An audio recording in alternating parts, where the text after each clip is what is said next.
Shadow Kings.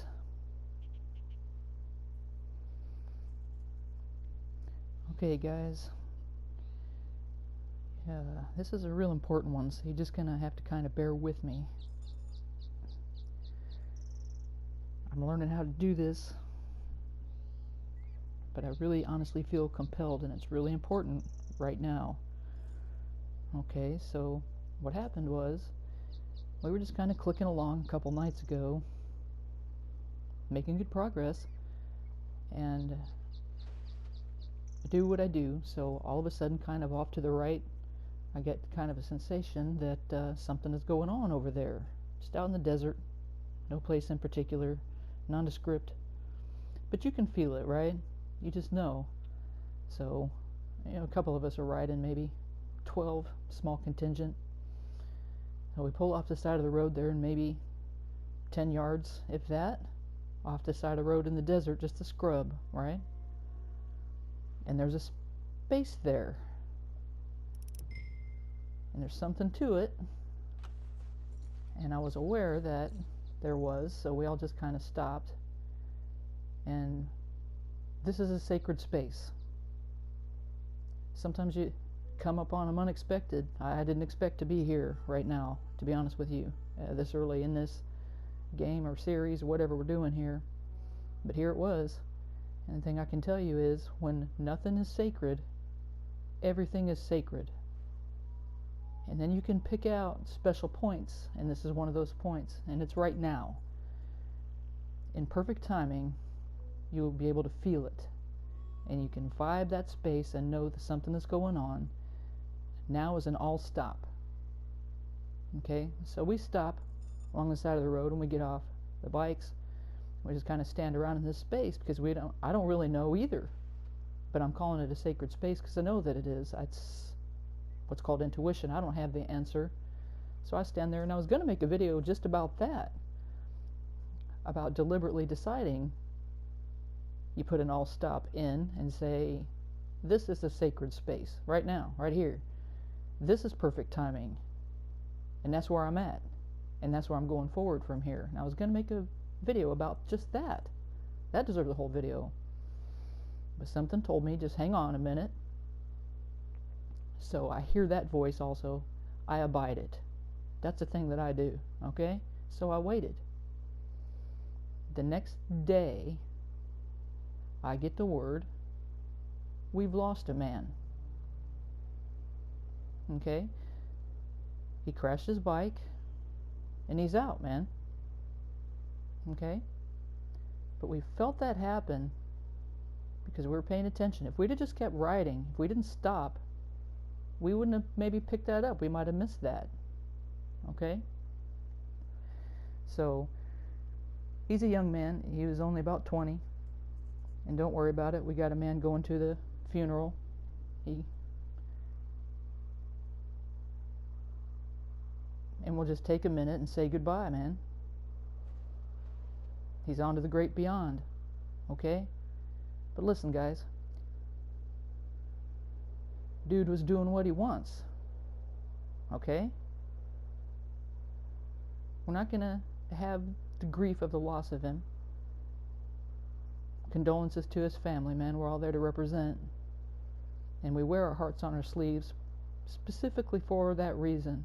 But this place in the desert that was nondescript and meant nothing right before we got here now means everything, because now we understand, right? These are the ways that your world is going to tell you what's going on. So we know when something significant like that happens, something has changed. Okay? That's going to make us think about what's going on. That young man gave his life to give us a turning point to think about how precious life is. And for me, I'm a little distant from it, okay, but I'm aware of it. This is a thing, like I said, it starts to seem really surreal at times to me that these things happen the way that they do. So I started to make a video about that. And I got the word, hang on, just abide it. So here I am hanging on with this information, man. Somebody has died. Okay, we're stopped. All stop in this sacred space, man. We're just holding this space. And it feels uncomfortable a little bit, right? Abide it. So that's what I'm doing, okay? So we're waiting for more information to come in. So sometimes you've got to be strong enough to hang in and then listen. While we're missing those that we lost, and we're wetting the ground right here with our tears, which acknowledges it as a sacred space, because that's going to sometimes happen, man. Okay? We're going to remember, and we're going to let a little bit of that emotion out, and that's okay. It's going to make this a powerful place. It's never going to be the same after this. Understand? So in time and space, you're moving through, but occasionally you'll leave a signpost for yourself, and you'll remember. And this is one of those times. So I'm thinking about it, and I'm listening, and all I am getting is this time that I was really, really angry at a squirrel. And this seems like a really far cry from the fact that we have lost a man, right? But I got to tell you what it is, because this may be a matter of life or death, guys. This may be why I have this story about how really, really mad I was at a squirrel. And how that started was, so we're coming home from wherever we were one night, and it was cold out, kind of in the wintertime. It was dark early. We had been setting traps for, there were a lot of stray cats around, and so we had been consistently, and a raccoon that kept getting in our attic, how he would go in the chimney even at times. So we had a live trap set back there, right? And we had cat food that we put in it. Well, we come rolling up, and it's dark, and there's a squirrel in the live trap. Well, great, that's not what we're trying to do, but here it is. It's dark, it's cold, and the squirrel is in there. And in my thought process, I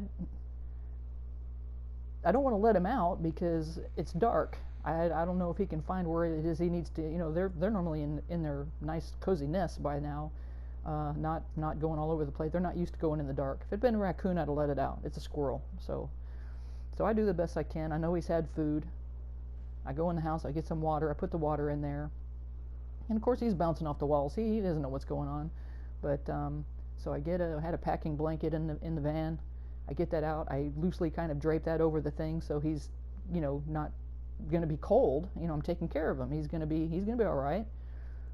It's cold, but it's not terribly cold. It's not below freezing or anything. But I want him to be protected, and I don't want any animals come and molesting him. The cats are all around. So I don't want him stressing out. So I put a blanket loosely over the live trap and everything. He's got water. He just had food. Should be good for the morning. I'll let him out in the morning, right? All right. So I go out the next morning early, make sure I can let him out. And that little son of a bitch is dead.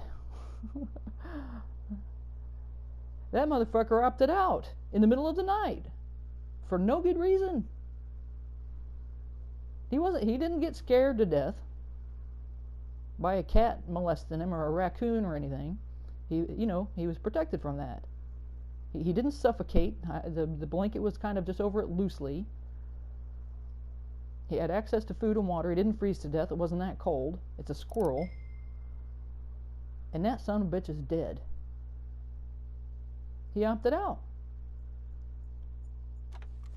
And I was instantly sad at first, but also confused as to how that he did it, because I was pissed. The thing of it is, I wanted to opt out too. Okay? And I couldn't. This is not a thing, and I may or may not go into why that is. That was not an option for me, based on previous events that have happened in my life. And to be quite frank, I was afraid I would fuck it up. Suicide was not an option for me because partly I was so down on myself. I was absolutely certain, most likely, no matter how that I tried to do it, I would probably fuck it up. And then I would be that much more worse of a burden, you know, vegetable or some kind of, you know, on society and on my family and the people that I was trying to, you know, take my miserable self out of their existence because I feel like they'd be better off without me, right? You been there? You're there. Somebody is there right now, and that's why I'm doing this. Okay? You're looking at, what's the point? You're looking at, why does nothing has meaning? Right? There's nothing to lose by opting out, right? That's why I'm here, man. This is a hard one for me to do because I got to come back in that room with you, and you're going to just give me the option. Just mutual respect, man, right here. Listen to me a minute. I'm going to sit with you in this dark room. You know how I know I got here? Now, I don't know how you got here. I don't know the exact circumstances of your life or exactly what you got going on of how you got here, but I know how you got here because I've been here a couple times. That's why I'm here right now. Okay, so I'm just going to sit with you on the side of the bed in the dark. I'm going to have us look at it for a second because I'm going to, before you opt out, I'm going to make sure that you have all the information first. That's only fair, right? Because I understand all of the arguments. I've been through all of the arguments. And nothing seems to make sense, and you just don't care. And you have all this grief and you can't escape it, or you have, okay, see what I'm saying? I understand. And there's a lot of people that'll tell you, oh, think of all the people that you'll leave behind. Now that was one of them that kind of made me think, but that was as another person that I know that attempted to opt out. And that argument worked on them. That argument didn't work for me, because you know what? Where I was at, you can tell me, oh, you know, think of all the people that'll be so upset if you opt out and you leave behind. And my answer to that was, you know, well, fuck them. I don't care enough about myself to make me stop thinking about doing away with myself. So I'm not concerned with what their concern might be. Understand? I don't even care enough about myself if I die. So what do I care if they're sad? See, so that argument wouldn't have worked on me. Understand? But I was protected by these other situations that I had had, where I'd had run-ins with people who attempted suicides before, and the arguments that worked for them. And maybe that argument works for you, because you're going to leave a big, hairy mess if you do, okay? And please, you know, no shotgun to the face type of thing, guys. You know, somebody has to clean that up, okay? Just, you know, be considerate is what I'm saying. Because here's the thing, I'm not even here to talk you out of it. It's your life, man. I'm not going to tell you what to do with it, okay? Who am I? Okay, but I do think it's only fair if you have all the information first to make that decision with. If you don't have all the information, then it's just not fucking fair, right? So I'm here to tell you something that all those voices and all those demons aren't going to tell you. I'm going to tell you. You got all those voices in your heads, and they're trying to convince you that this is really the only way, and there really isn't any other way, and nothing has meaning, and there's no point. What's the point?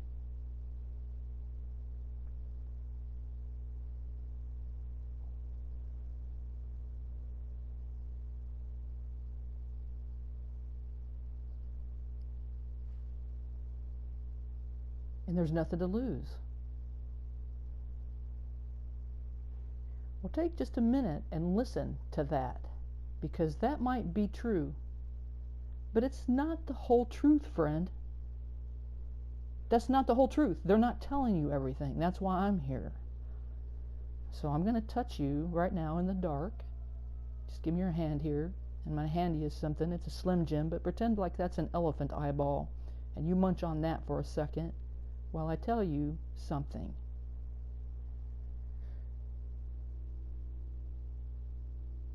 And you're going to listen to what you just said, because there's a truth to that. There's nothing to lose. That's right, there's nothing to lose. The next part that they're not going to tell you and that you can't see right now is, then you're free. You are free right now. If there's nothing to lose, there's nothing to lose. You're free. You just did it, man. That's why you're a Shadow King. You just became a Shadow King. It's not the only way. There's other ways to become that. But you're guaranteed right now. If you still listen to my voice and you're considering what I'm saying, and you didn't pull the trigger, you didn't pop the pills, you didn't opt out yet, if you're still breathing, you're free. There's nothing to lose. You're a free man. Now, go live.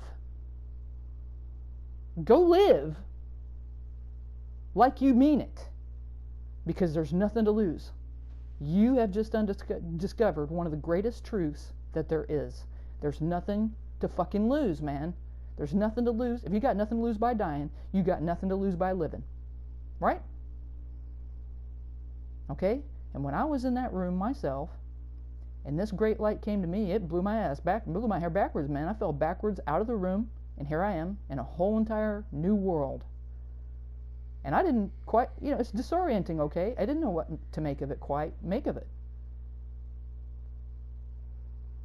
When you're sitting there and you feel like all those demons are closing in, and you got doom that is sitting there, right there waiting, going, come on, man. I got things to do. You got doom right there, standing there. I got things to do. Make sure you're going to look that motherfucker in the face first. Pull back the hood, man. Is it doom or your destiny? You take a look before you pull the trigger. Okay? Because you deserve to know the whole truth. Because it might just be your destiny right there. Okay? Like it was for me. Might be. Might not be. There's a couple people that didn't make it out, man. There's two that I know that didn't make it out.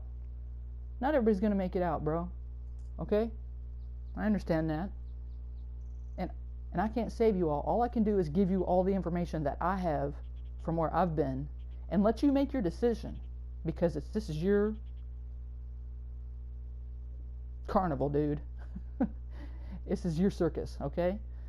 So what I'm telling you is, for the first time maybe in your life, you're free. Now what are you going to do? You go live. And I'm going to tell you what happened to me. I understood in a deeper core part of my being than I had ever had before, because of this squirrel, remember? That I was free. Part of what I also understood was that I was really, really mad. I'm mad at the squirrel. Where is all this anger coming from? Right? I'm not mad. I'm a nice person. I'm just sad and depressed because life has no meaning. I'm just sad. I'm suicidal. No, man, I was pissed. That was the truth of the light for me, man. I was angry. Have you ever been so angry and there's nothing you can do, so you're frustrated, so it feels like sadness, you want to cry? Okay? That's what it was. That's why I thought it was sadness. I wasn't feeling it deep enough. Okay? But what it really was, when I shine a little light on it, when I pulled that hood back and I seen I was free, it's destiny, I looked at stuff different. There's a different perspective that happens. And like I said, I fell backwards out of this room and into a bright world that just also was dazed, didn't make any sense. And my own special purgatory right there. But I made it out. I was still alive. Made it through that night. And so I started looking around. I said, what did those things say? Like, what is the meaning? What is the point? See, now I'm not saying what's the point. I'm saying, what is the point? I wasn't saying what my life has no meaning. Did you ever think that's maybe your destiny, your soul asking you, what is the meaning? And it is there for you to assume that command. And then assume a command. You understand? Assume that there is a command. What is the meaning? That's for you to dictate, man. They're asking you. Okay? That's why they bring you to this place. Because you've got something to do. And you say, well, I can't see anything. You know, I don't see anything good looking at my life. I don't see anything going forward. Let me ask you this. Did you see yourself coming to this point? Did you see that coming? No. Okay. Probably not. You didn't wake up one day, or, you know, when you were 11 and go, hey, let me see if I can, you know, see to the point that I'll be suicidal in a room someday. No. You didn't see that coming. Well, then you can't see what's coming on the other side of whatever you got going on, the bridge of tomorrow either. Okay? Don't hate yourself for your blindness. They say love is blind. Pain is blinding. And that can be dangerous, okay? But that doesn't affect your hearing any. So listen. And that's why I'm here. Listen to my voice. And if you still haven't opted out, if you're still listening to me, I'm going to tell you what happened to me next. Because I'm dazzled by the brightness. I don't know what I'm looking at. I don't know. I'm just going on. I don't see anything good coming. But I realized I had all the information and that I was free. That's what I knew. And that made all the difference. That made all the difference. So I started looking at all that anger that I had also. And that, now, and that's from all the injustices, man. Just from the shit that had happened that just was not fucking fair. That was the elephant in the room for me that I couldn't see. No wonder you can't see. I can't see past that mess. I got a lot of fucking hurt, man. And it pissed me off. And I told you before, how do you do it? One spoonful at a time, man, you get through it. Start with an elephant eyeball, okay? It's a Slim Jim, but I'm fresh out of elephant eyeballs. Just pretend, okay? And you munch on that. It's going to help give you vision going forward. Just a little bit of patience, just a little bit of time to breathe in. Don't expect too much right off the bat, okay? Just take the minute to soak in. Man, steep yourself in the fact that you are free now. And just let that vibe infuse you. Because it's going to start to take a profound effect. Because you know there's nothing to lose. There's no turning back. There's no looking back. When nothing is sacred, everything becomes sacred. And that's what's going to happen to you if you just give it a half an hour, 45 minutes. I'm not kidding. Okay? So just sit with me here for a second and try it out, man. You'll always have the option to come back to this. You know, you're not going to lose anything right now because you got nothing to lose, right? You're not going to lose anything right now by continuing to listen to me talk about my story. So one of the things that happened was I turned all that anger, started really looking at it. It was based on the fact that it was injustice and shit had happened, and I had contrived myself and compromised myself into corners and painted myself into corners and backed myself into corners and betrayed myself to the point that I couldn't even feel anymore. That's why I didn't know it was pain. I thought it was sad. I couldn't even feel anymore. That's how I got there. Maybe that's how you got there too. Okay? That reminds me, there's a third that opted out. Okay, so hang on, okay?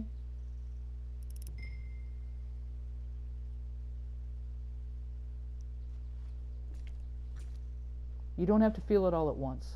Feel it a little bit at a time. And one of the things this did for me was light a powerful fire under my ass because there was nothing to lose.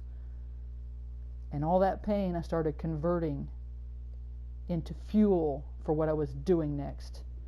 And I was unloosed, man. One of the things that happened was I decided to take it upon myself, and I had the volition, and now I had the power, because I had the fuel, see, to start making the trips to Texas by myself. Just exploratory thing. I was checking things out, right? I went to help some guys with some work one time, and one time I'm just down there just doing exploratory work, other kinds of things. Well, I started making these trips to Texas by myself. Well, my mom, bless her heart, today would have been her birthday, by the way. Happy birthday, Mom. Uh, she's concerned for my carcass. You can't just be going to Texas all by yourself. You're on the road, you're alone.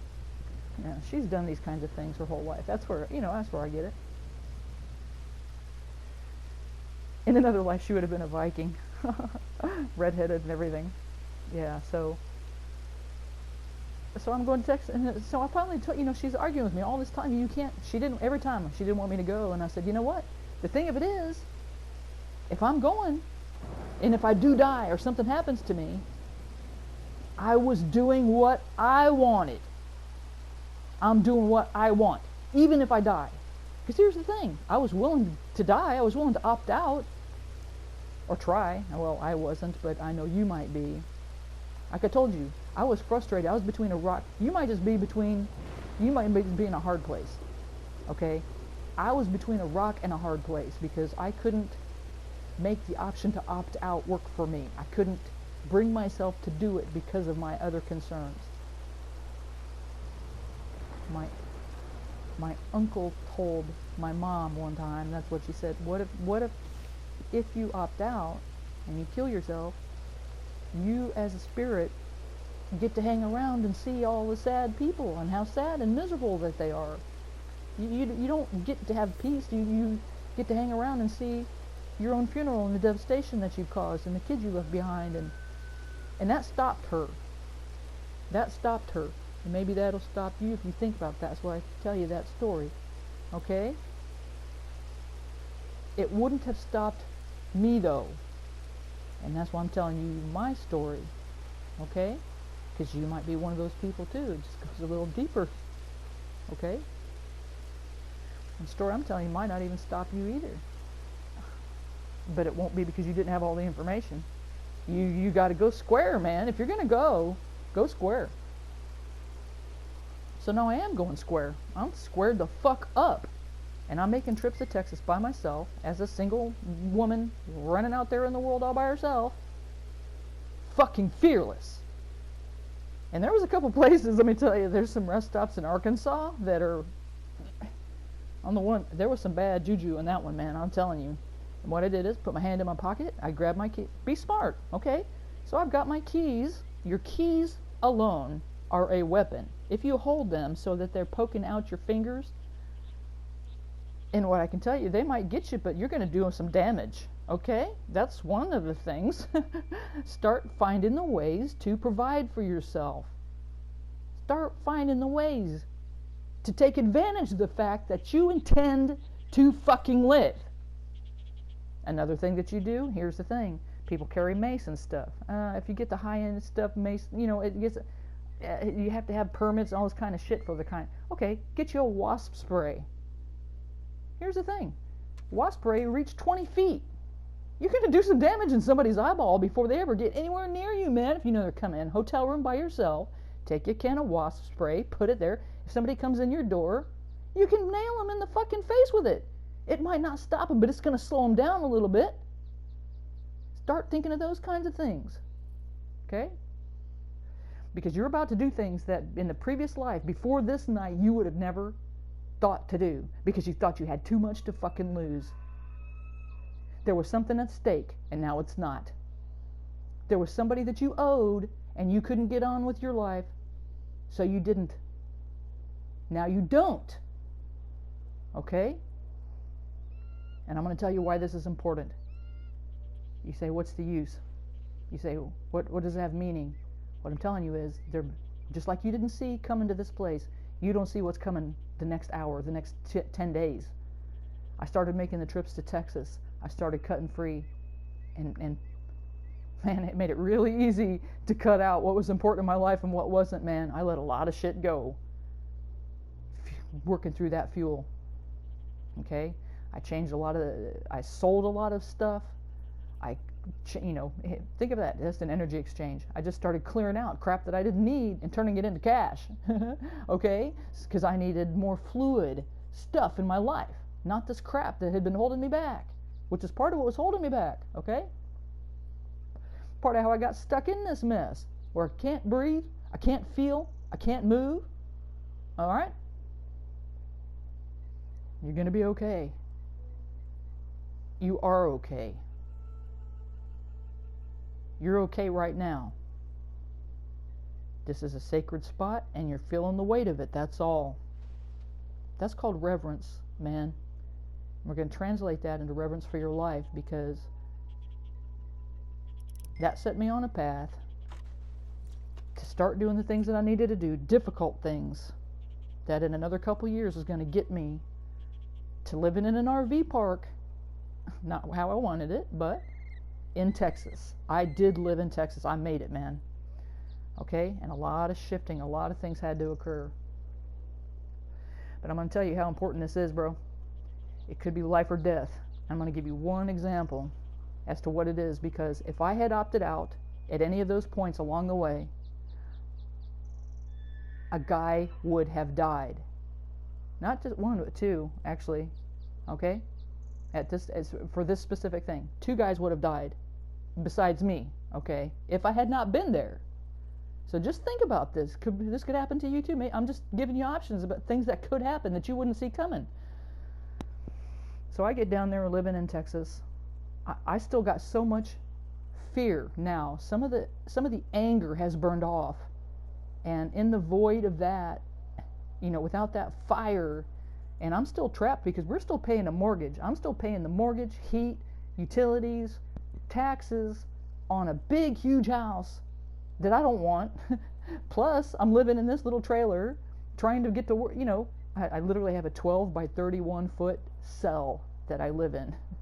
And we're trying to just keep making ends meet, man. We got, finding work, keeping it up, man, building a reputation. All of those things were happening at the same time.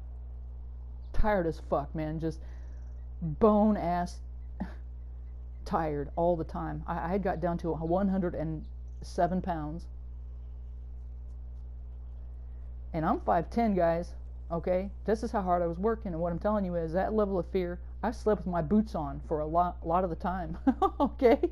I'm sleeping with my boots on because I don't trust to not to. That's how afraid I still was. But there's nothing to fucking lose. So I'm going. Right? So at some point, I was actually asleep. Marvel. And about 3 o'clock in the morning, I'm living in this little RV park. A lot of people did. A lot of transition going on in this RV park, man. It's a zone.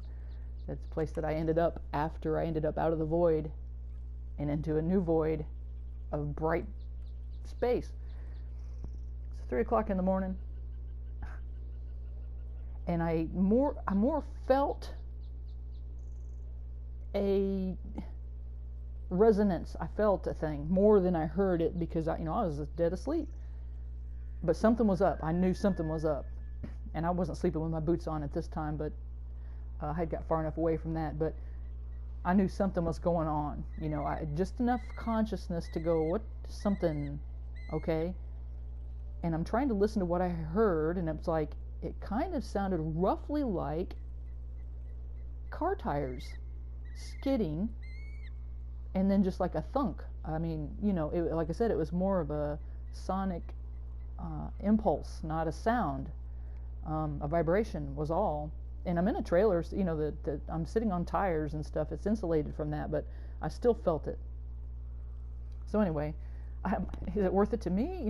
What am I? 3 o'clock in the morning. So I pull on my boots, because I can't not, and I go looking around. Well, I see headlights. Now this is all the way across the RV park, all the way across a FM, a 2-lane blacktop highway, and then kind of off onto the ditch, and then I know on the other side of that, I know that there's a fence, right? So I see headlights that are not facing the way that they should be. Okay? Something's up. So of course I got my boots on, I grab my phone, I go over there. Well, there's a car off on the siding. Oh, that's not the way that it's supposed to be, but it's not moving.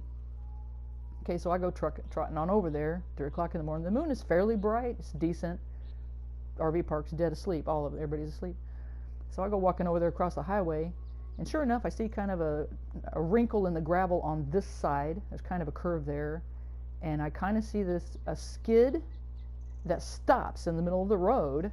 Just one, but it's at a very sharp curve, sharper than the curve that the road is. It should be, okay? And there's the car sitting upright. All the windows are up, but it's running, sitting in the grass. And I start looking, and along the ground, and there's CDs on the ground, and there's a little pink mitten on the ground, and there's like a little stuffed animal or something, right? And I'm, like a pencil box or something. There's colorful stuff like all on the ground. The car's sitting upright. Like, what? Somebody had like a hissy fit and started throwing shit out the car. Like, what's going on? Okay, where's the driver? I'm looking around.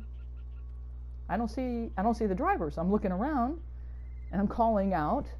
I don't hear anything. Well, I know this ain't right because the car is backwards to the highway to where that it is. It's on the wrong side of the road. Okay, still running. And I don't want to touch anything because I don't know, but I'm thinking we need to get authorities involved here because something is going on. I can't find the driver. Where's he at? He could be walking up the highway somewhere and get hit, right? I don't want that to happen.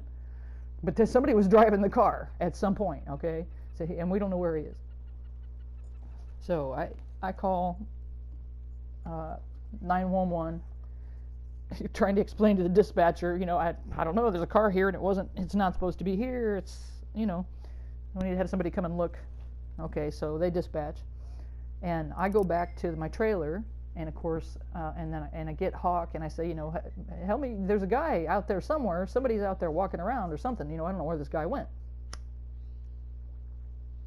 So he gets this stuff. He comes out. It's 3:15, something in the morning. Well, because we're talking and all this kind of stuff moving around, and I suppose Dave was probably awake.